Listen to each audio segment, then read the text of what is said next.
आज फिर से खाना परोसने के लिए प्रमिला गई, लेकिन सासू मां ने मना कर दिया और बड़ी बहू को आवाज देने लगी। प्रमिला को अपनी सास पर बहुत गुस्सा आ रहा था। वो अक्सर इसी तरह करती हैं। कल भी तो जब पूर्णिमा की पूजा के लिए हाथ बटाने गई तो सास ने कहा, तुम छोड़ो, बड़ी बहू कर देगी। कोई मेहमान आए तो खाने में क्या बनेगा, किसी की शादी में जाए तो उपहार क्या देना है, घर का कोई सामान खरीदना है तो बड़ी बहू, मतलब हर चीज में बड़ी बहू। प्रमिला को बहुत गुस्सा आता है सास की बड़ी बहू की रट से। प्रमिला का गुस्सा आज अपने पति के पास फूट ही गया। मां जी हर वक्त बड़ी बहू की रट लगाए रहती हैं। क्या मुझे कुछ नहीं आता? क्या मैं सबको खाना नहीं परोस सकती? ना कि पूजा की तैयारी मुझको करनी नहीं आती? मुझे भी दुनियादारी की समझ है, किसको क्या उपहार देना है, किस रिश्तेदार के घर क्या ले जाना है, मैं भी सलाह दे सकती हूँ। लेकिन मां जी को तो सिर्फ बड़ी बहू ही दिखती है। प्रमिला को इतने गुस्से में देखकर सुनील ने उसे पानी का ग्लास पकड़ाते हुए कहा, तुम्हारे पास वक्त हो तो एक किस्सा सुनाना चाहता हूं, सुनोगी? अब जो कहना है कहो, बातों को पहेली की तरह मत उलझाओ। मेरा दिमाग सासू मां की बातों से पहले ही गर्म है। सुनील ने कहा, तो सुनो। मां हर वक्त बड़ी बहू की रट क्यों लगाती है? आज के संपन्न परिवार की तरह हमारा घर पहले ऐसा ना था। बहुत गरीबी के दिन थे हमारे। पापा जी बचपन में चल बसे थे। मां ने बड़े कष्ट से हम लोगों को पाला है। भैया, मैं और छोटी छोटी 2 बहनें, 4 छोटे बच्चों की पढ़ाई लिखाई का भार मां नहीं संभाल पा रही थी, तो भैया ने पढ़ाई छोड़कर चाय पकौड़े बेचने का काम शुरू किया। दिन गुजरते गए, मां ने एक गरीब घर की घरेलू समझदार लड़की भैया के लिए पसंद की। बहुत ही साधारण तरीके से भैया की शादी हो गई। हम छोटे छोटे भाई बहन भाभी को देखकर बहुत खुश हो गए। भाभी ने आते ही मां के नक्शे कदम पर बहुत ही अच्छे तरीके से घर को संभाल लिया।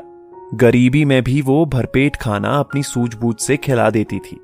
अगर मां कहती कि बेटा इतने से सामान में पूरा महीना चलाना है, तो भाभी की सूझबूझ से न जाने कैसे पूरा महीना निकल जाता और कुछ सामान बच भी जाता। अक्सर भैया को अपने छोटे से व्यवसाय में सुझाव देती, तो कभी कभी मदद भी कर देती।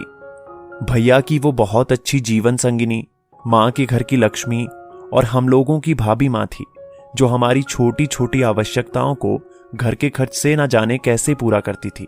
उनकी समझदारी मां को बहुत भाती थी। घर में अच्छे पकवान प्रतिदिन नहीं बनते थे, इसलिए घर के सदस्यों के हिसाब से अच्छा खाना कम भी बने तो वो बड़ी कुशलता से खाना परोस देती कि सबकी थाली में आज का अच्छा खाना रहे। 2 बहनों की शादी भी साधारण तरीके से अच्छे घरों में हो गई, जिसमें भाभी का योगदान भी था। भाभी ने ही पारखी नजरों से दोनों बहनों के लिए लड़का खोजा था। भाभी पूरी तरह से इस घर के लिए समर्पित थी। आज दोनों बहनें और जीजाजी अपना सुखी जीवन व्यतीत कर रहे हैं। भाभी के आए हुए 10 साल हो गए हैं। मां पूरी तरह से भाभी पर निर्भर हो गई हैं। उनका विश्वास है कि भाभी हर काम को अच्छे से करेंगी। भाभी को अच्छे से पता है कौन से रिश्तेदार कैसे हैं, किन लोगों ने हमारे बुरे वक्त में साथ दिया।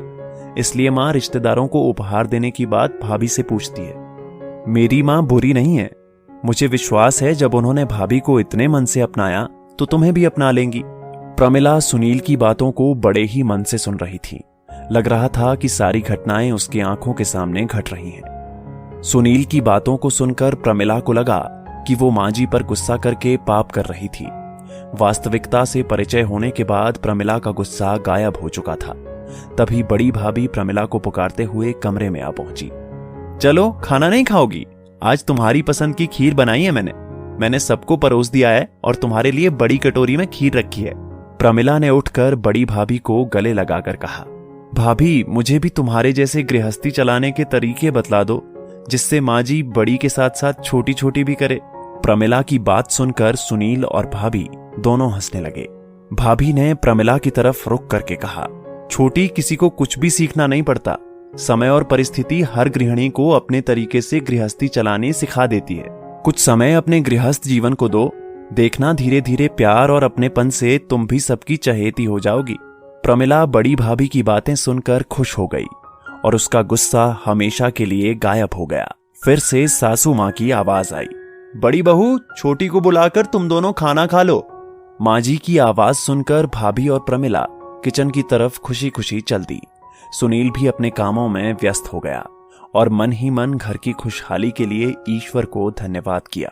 दोस्तों, आपकी इस वीडियो के बारे में क्या राय है नीचे कमेंट करके जरूर बताइएगा। और अगर आपको ये वीडियो पसंद आए तो इस वीडियो को लाइक करिएगा, शेयर करिएगा ज्यादा से ज्यादा लोगों तक। और ऐसे ही और भी इंस्पिरेशनल वीडियो के लिए सब्सक्राइब करें हमारे YouTube चैनल को और Facebook पर फॉलो करें हमारे पेज को। धन्यवाद।